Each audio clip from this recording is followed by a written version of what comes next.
రవి ప్రకాష్ సిలికానాంధ్ర ఆసుపత్రి Kuchipudi super speciality వైద్య సేవలు పూర్తిగా ఉచితం. నమస్తే, వెల్కమ్ టు ఆర్టీవీ. నేను సచిన్. ఆంధ్రప్రదేశ్ ఎన్నికలకు సరిగ్గా ఒక నెల రోజులు మాత్రమే మిగిలింది.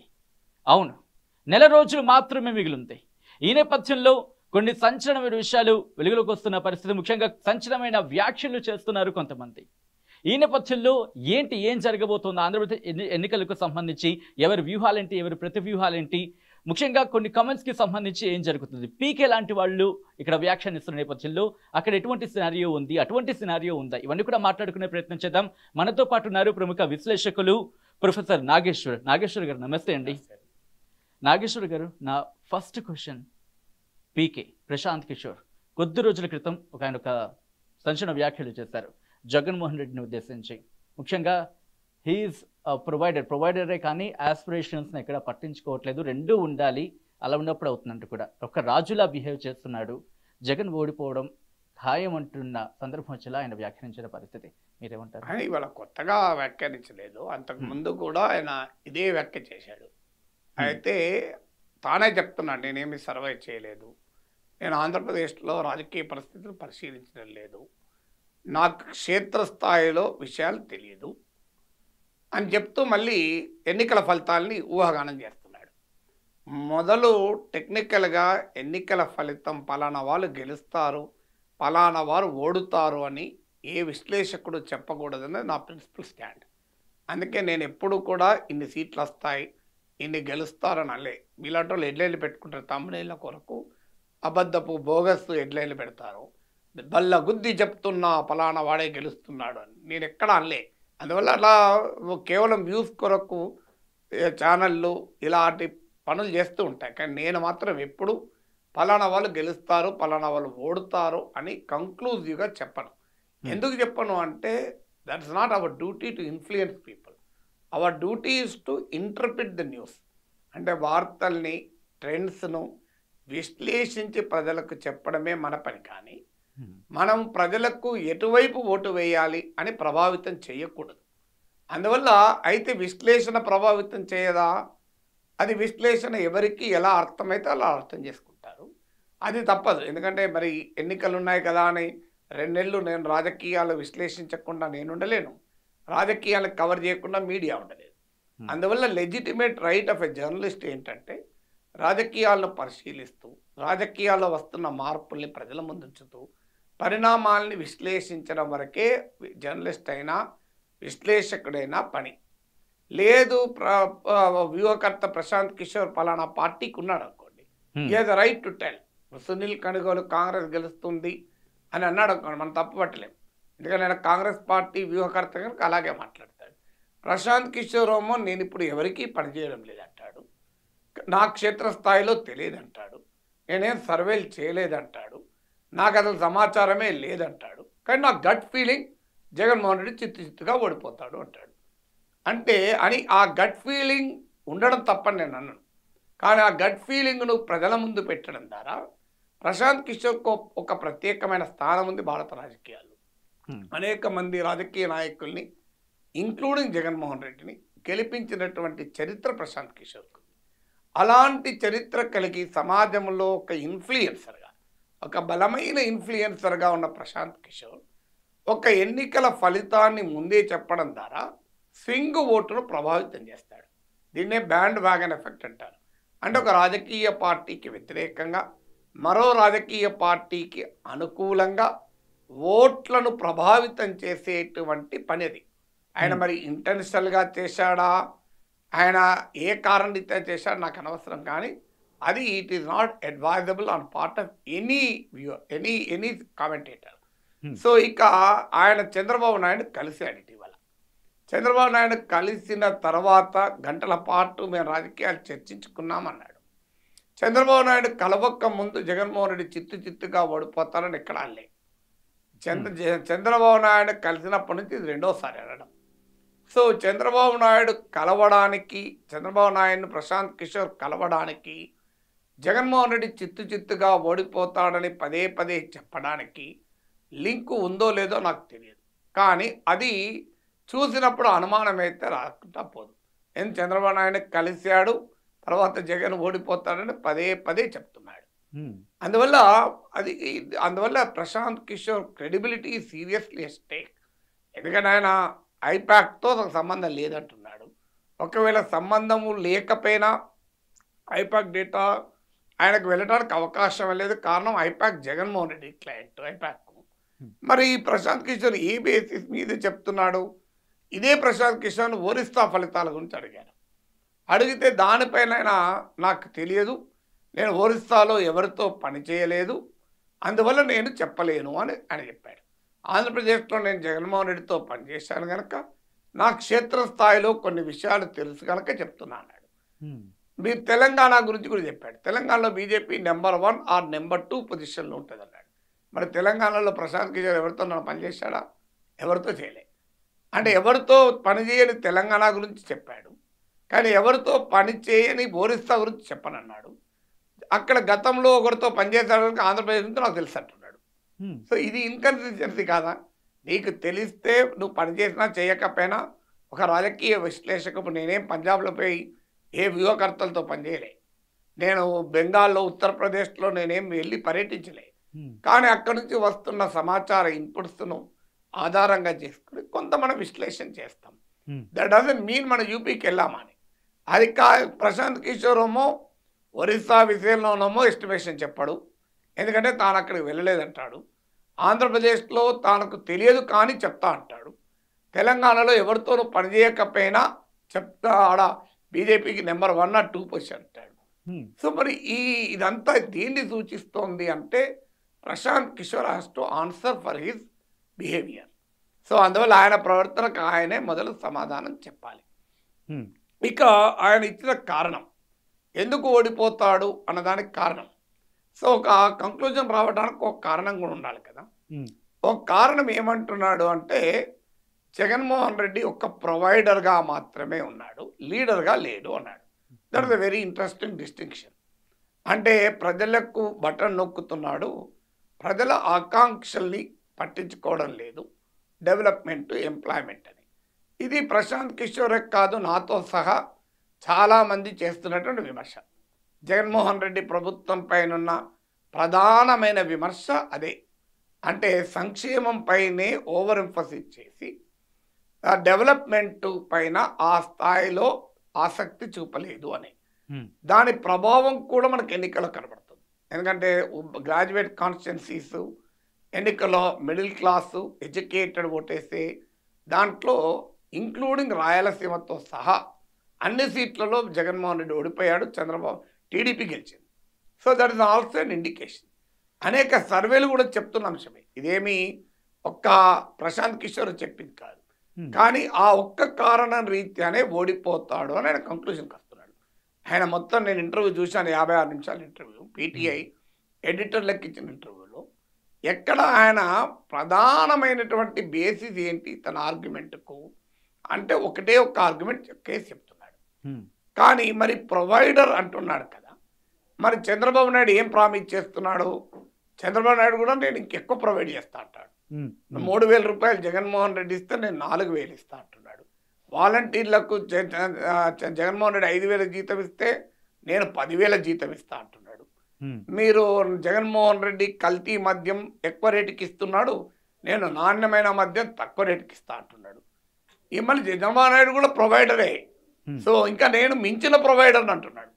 మరి జగన్మోహన్ రెడ్డి ప్రొవైడర్గా అయితే ఓడిపోతే చంద్రబాబు నాయుడు ప్రొవైడర్గా అయితే ఎలా గెలుస్తాడు? దానికి కూడా ఆన్సర్ చెప్పాలి.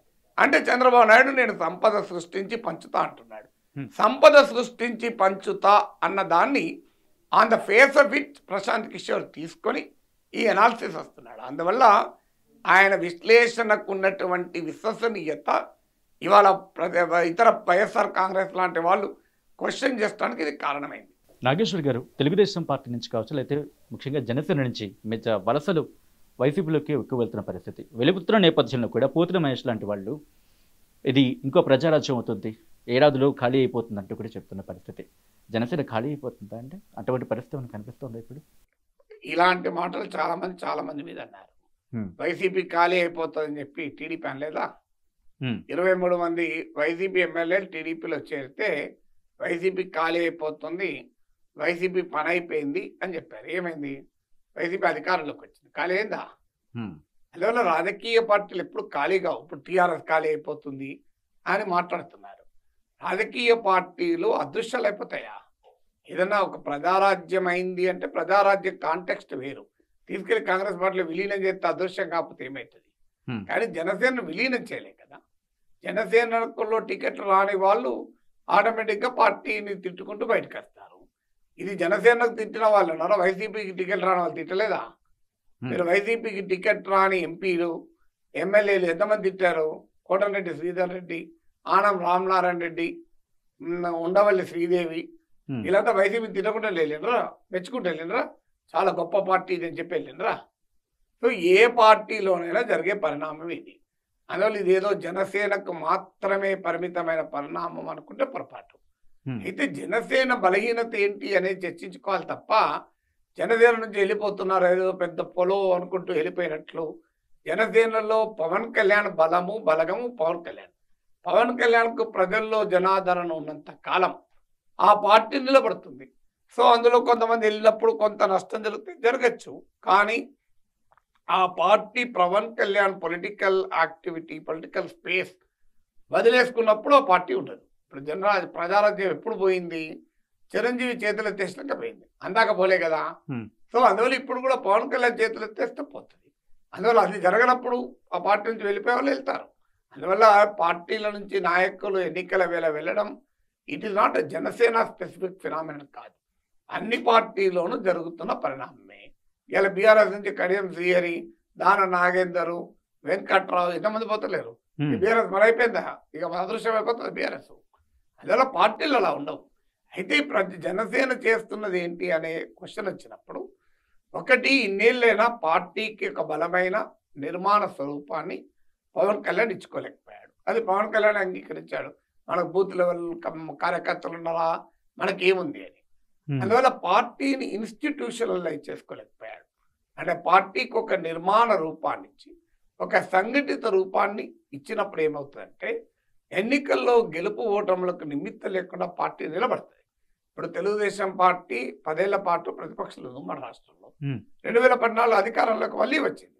2004లో 2009లో రాజశేఖర్ రెడ్డితో ఢీకొని ఓడిపోయాడు చంద్రబాబు నాయుడు. కానీ చంద్రబాబు నాయుడు మళ్ళీ ముఖ్యమంత్రి కాగలిగాడు. జగన్మోహన్ రెడ్డి 5 ఏళ్ళు ప్రతిపక్షంలో ఉన్నాడు, కానీ తర్వాత మళ్ళీ ముఖ్యమంత్రి కాగలిగాడు. అందువల్ల రాజకీయ పార్టీ ఇన్స్టిట్యూషనలైజ్ కావాలి. ఇప్పుడు ఈ పార్టీ జనసేన ఇన్స్టిట్యూషనలైజ్ కాలేదు. అందువల్ల గెలుపు ఓటములతో సంబంధం లేకుండా ఇన్స్టిట్యూషనలైజ్ అయితే ఆ పార్టీ నిలబడుతుంది. సో జనసేనకున్న మొదటి సవాల్ ఒక సంస్థాగతమైన బలమైన రూపం ఇవ్వకపోవడం. రెండవది party what it stands for. ఇప్పుడు YCP what it stands for Rajasekhara Reddy వారసత్వము, సంక్షేమ పథకాలు, something it stand for. Telugu Desam party stand for certain things. What Janasena stand for అన్న క్లారిటీ, ఒక రకమైన ఐడియాలజికల్ క్లారిటీ. అంటే పెద్ద పదం ఏ పార్టీలకు ఐడియాలజీ ఉంటుంది, కానీ ఈవెన్ మిత్రపక్షాల విషయంలో కూడా ఊగిసలాట. బీజేపీని గతంలో విమర్శించారు, టీడీపీని గతంలో విమర్శించారు, మళ్ళీ ఇప్పుడు టీడీపీ బీజేపీతో చేరుతున్నారు. సో వైసీపీ పైన తీవ్రంగా విమర్శిస్తున్నారు. అంతకుముందు టీడీపీపై కూడా తీవ్రంగానే విమర్శించారు. సో అందువల్ల ఈ క్లారిటీ లేకపోవడం, what does it stand for, ఆ జనసేన దేని. మూడవది పవన్ కళ్యాణ్ ఉన్న గ్లామర్ చుట్టే దీన్ని తిప్పాలనే ప్రయత్నం. సో ఒకవైపు తాను కాపులకు మాత్రమే ప్రతినిధిని కానంటూనే కాపు సమాజాన్ని తన వెనకాల ర్యాలీ చేసుకోవడానికి ఒక కాంట్రడిక్టరీ పోస్టరింగ్ అంటారు, అంటే భిన్నమైనటువంటి పద్ధతులు అనుసరించడం. ఒకవైపు తాను ఏ కులానికి చెందిన వానికి కాను, నా కులంతో సంబంధమే లేదు అని చెప్తూ, మరోవైపు కాపు కులంలో నేను పుట్టానని గుర్తు చేయడం. ఇలాంటి కాంట్రడిక్టరీ పోస్టరింగ్ అంటే చేస్తే నీవు బేసికల్గా సోషల్ ఇంజనీరింగ్ చేయి, లేకపోతే దానికి అతీతంగా ప్రజలను ఐక్యం చేస్తాను, అది కాకుండా ఈ వేవరింగ్ ఏదైతుందో అది సమస్య. తర్వాత ఇవాళ జనసేన అభ్యర్థులు ఎవరు అంటే ఇంక్రీజింగ్లీ తెలుగుదేశం పార్టీలో టికెట్ రాని వాళ్ళు జనసేనలో అభ్యర్థులుగా తేలుతున్నారు. So including Pawan Kalyan represent చేసిన భీమవరంతో సహా, అంటే తాను పోటీ చేసిన సీట్లో కూడా జన సైనికుడు దొరకలేదా?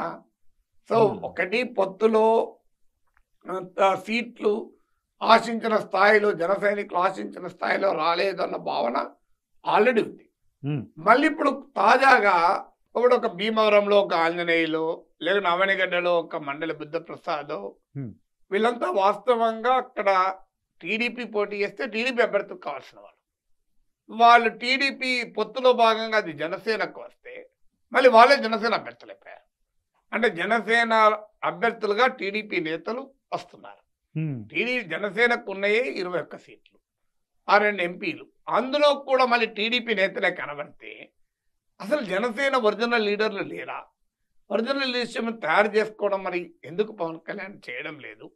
ఇలాంటి ప్రశ్నలు ఉత్పన్నమవుతున్నాయి. అందువల్ల జనసేన ఏదో ఖాళీ అవుతుంది అనేది ఆర్గ్యుమెంట్ రాంగ్. బట్ ఈ క్వశ్చన్స్ మొత్తం తప్పనిసరిగా జనసేన పైన ఉన్నాయి. రైట్. ఇందాక మీరు ఒక మాట అంటూ తెలుగుదేశం పార్టీ నుంచి వచ్చిన వాళ్ళు, లేకపోతే వైసీపీ నుంచి వచ్చిన వాళ్ళు ఇటు అభ్యర్థులుగా నిల్చోబెడుతోంది జనసేన. తనతో పాటు ఉన్న వాళ్ళని కూడా నిల్చోబెట్టుకోలేని పరిస్థితుల్లో గెలవలేని సీట్లలో మాత్రమే తీసుకొని, లేకపోతే ఇచ్చి అక్కడ జనసేనుడు బలహీనపరిచే ప్రయత్నం చేస్తున్నారు. పవన్ కళ్యాణ్ ఆ విధంగా బలహీనంగా ఉన్నాడు, అందుకే పార్టీని వీడుతున్నాం అంటూ కూడా చెప్తున్న పరిస్థితి. జనసేనకు ఓడిపోయే సీట్లు ఇస్తే టీడీపీకి లాభమా? జనసేన ఓడిపోతే నాకు అర్థం కాని లాజిక్. అంటే జనసేన ఓడిపోతే టీడీపీకి లాభమా? ఎందుకు ఇస్తే టీడీపీ ఎందుకు ఇస్తే జనసేన ఎందుకు తీసుకుంటుంది? అంటే జనసేన అనే పార్టీకి పవన్ కళ్యాణ్ కన్నా ఎక్కువ మనకి ఇంట్రెస్ట్ ఉంది జనసేన గెలవాలని. ఓకే, జనసేన ఓడిపోయే సీట్లు ఎందుకు తీసుకుంటుంది? ఓకే, ఇచ్చింది అనుకుందాం టీడీపీ. మరి టీడీపీ ఆ సీట్లు ఓడిపోవాలని కోరుకుంటుందా? జనసేన ఓడిపోతే టీడీపీకి నష్టం కదా, లాభం ఏమన్నా టీడీపీకి?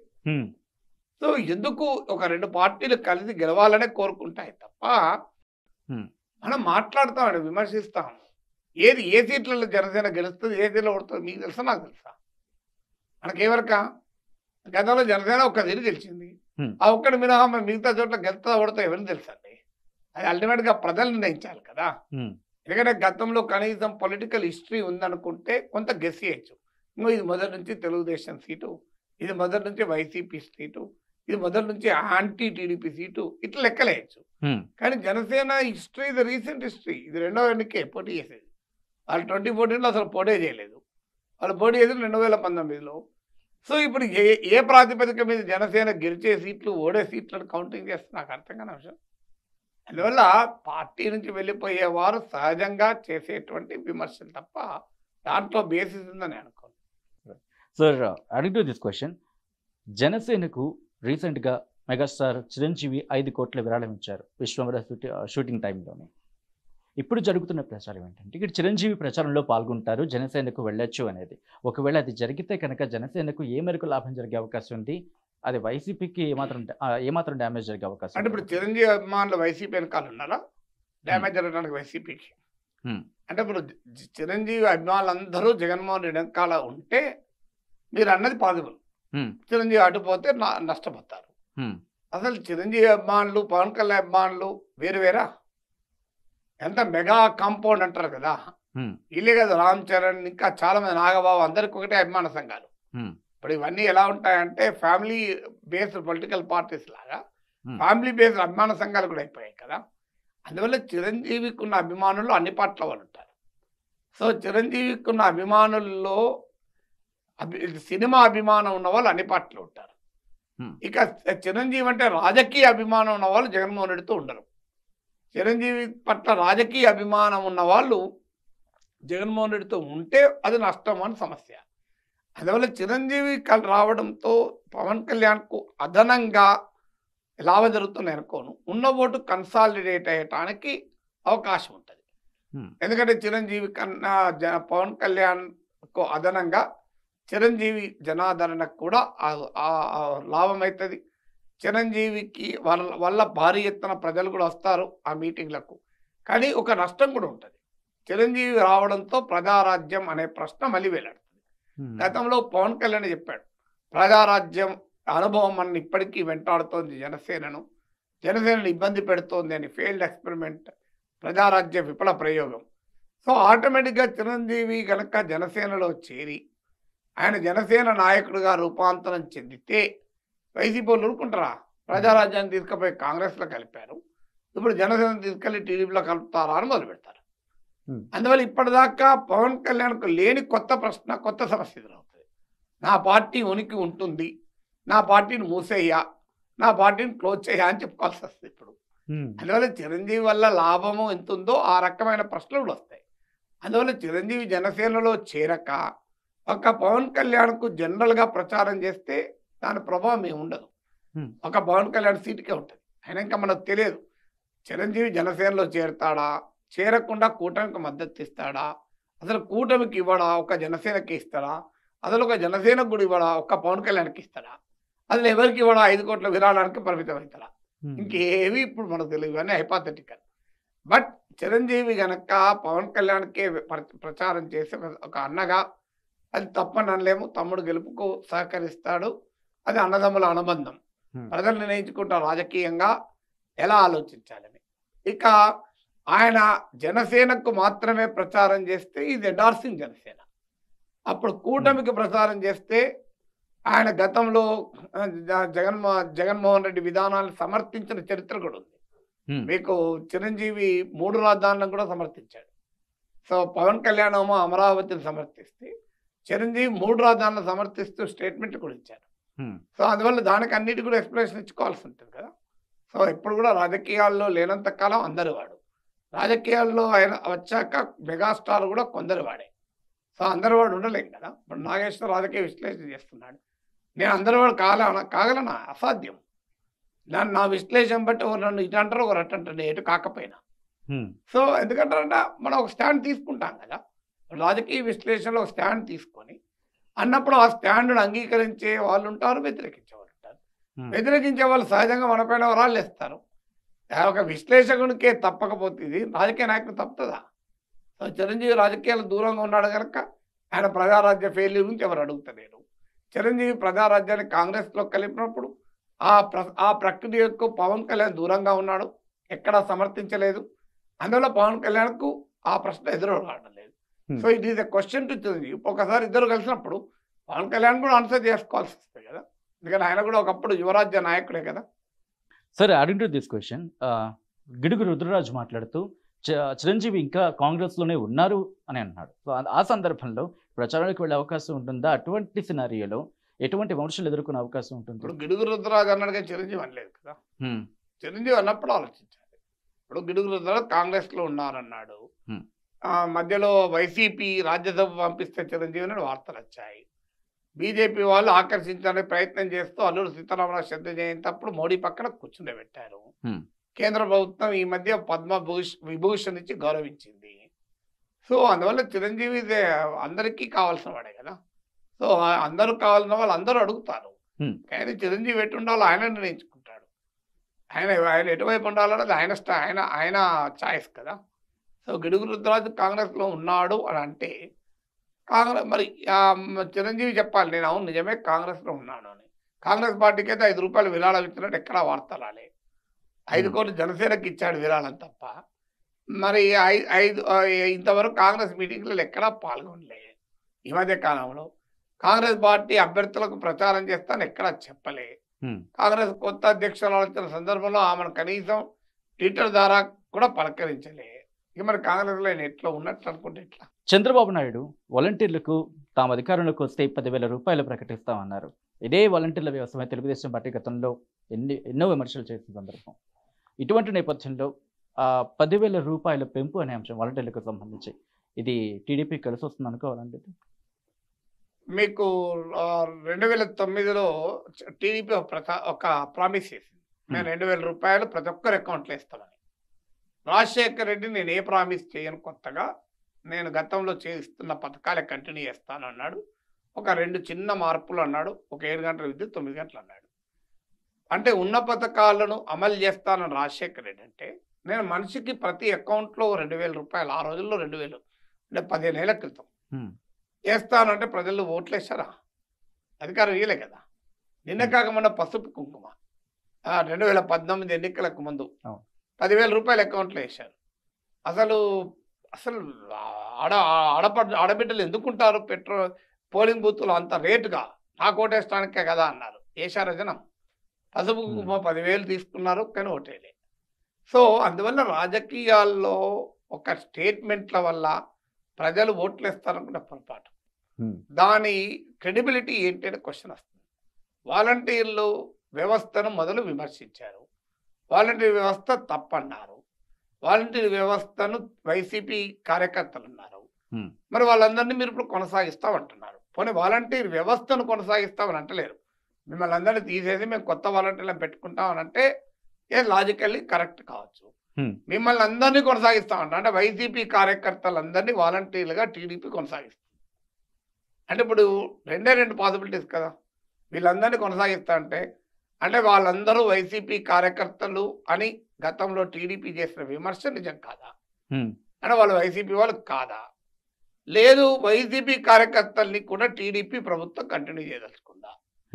మరి ఏం చేయదలుచుకుందో క్లారిటీ చెప్పాలి కదా. తర్వాత వాలంటీర్ వ్యవస్థ వల్ల ప్రభుత్వ ఖజానాకు భారం అన్నారు. మరి ఇప్పుడు 5,000 10,000 చేస్తే ఇంకా భారం పెరుగుతుందో తగ్గుతుందా? వాలంటీర్లు అత్యాచారాలు చేస్తున్నారు, కిడ్నాపులు చేస్తున్నారు, అక్రమ మహిళల రవాణా చేస్తున్నారు, మట్టి మాఫియా ఎన్ని చెప్పాలని అన్నారు కదా. మరి అలాంటి వాలంటీర్లు మీరు కొనసాగించడం ఎందుకు? ఇవన్నీ చేస్తున్నందుకు 5,000కు 10,000 ఇస్తారా? అందువల్ల ఇలాంటి యూటర్న్లు సెల్ఫ్ గోల్ ఇవి. ఒక రకంగా అంటే జగన్మోహన్ రెడ్డి చేస్తే తప్పు వాలంటీర్ వ్యవస్థ, చంద్రబాబు నాయుడు చేస్తే రైట్ అవుతుందా? మీకు వాలంటీర్ వ్యవస్థ పైన స్టాండ్ ఏంటి? జగన్మోహన్ రెడ్డి ప్రభుత్వము చేస్తున్న దాన్ని ప్రశ్నిస్తూ జగన్మోహన్ రెడ్డి చేయంది నేను చేస్తానని చెప్పి ఓట్లాడుకోవాలి. కానీ చంద్రబాబు నాయుడు ప్రచారం, టీడీపీ ప్రచారం జగన్మోహన్ రెడ్డి చేసేదాన్ని నేను ఇంకెక్కువ చేస్తా, నాకు ఓటేయండి అని అడుగుతున్నాడు. మరి ప్రజలు ఏమని అర్థం చేసుకుంటారు? ఇప్పుడు జగన్మోహన్ రెడ్డి మీకు 3,000 పెన్షన్ ఇస్తాను, నేను 4,000 ఇస్తా. జగన్మోహన్ రెడ్డి మీకు అమ్మ ఒడిలో ఒక్కరికే ఇస్తాను, నేను ఇద్దరికి ఇస్తా.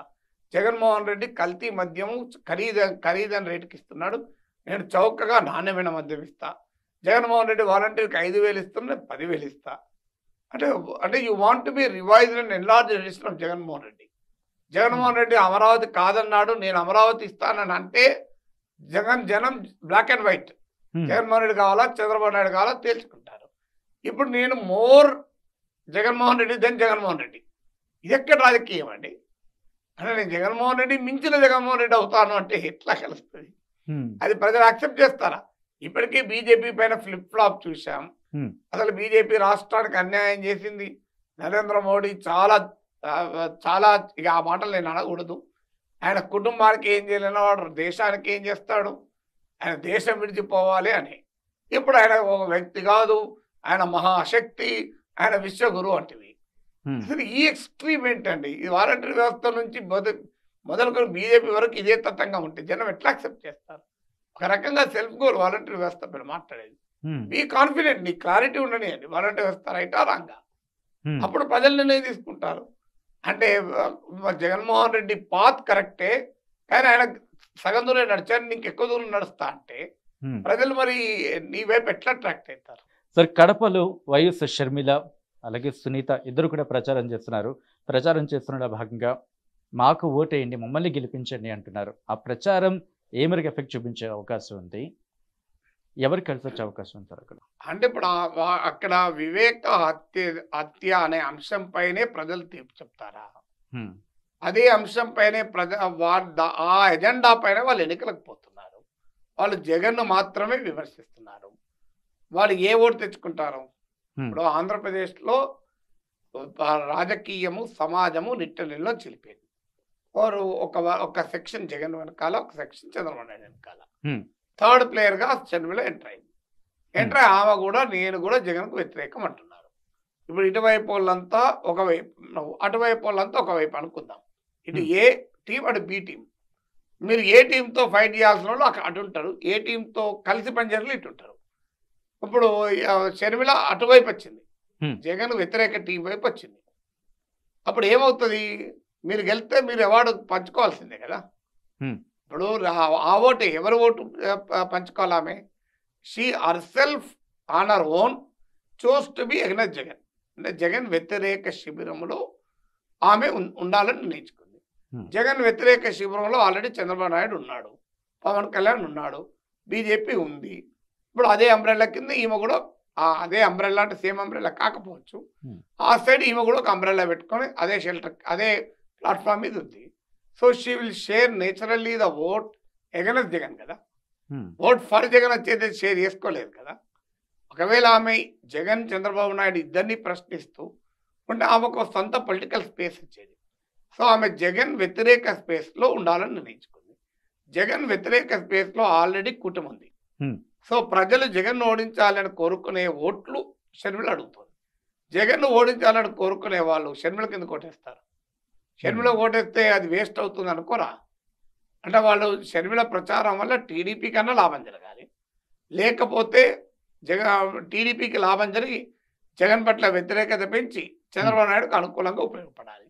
కానీ చంద్రబాబు నాయుడుకు అనుకూలంగా ఉంది అనుకున్నప్పుడు జగన్మోహన్ రెడ్డి పట్ల అసంతృప్తి ఉన్న ఓటర్కి కూడా షర్మిలకేడు. ఎందుకంటే జగన్మోహన్ రెడ్డి పట్ల అసంతృప్తి ఉన్న ఓటర్ కూడా యాంటీ టీడీపీ ఓటర్ కదా.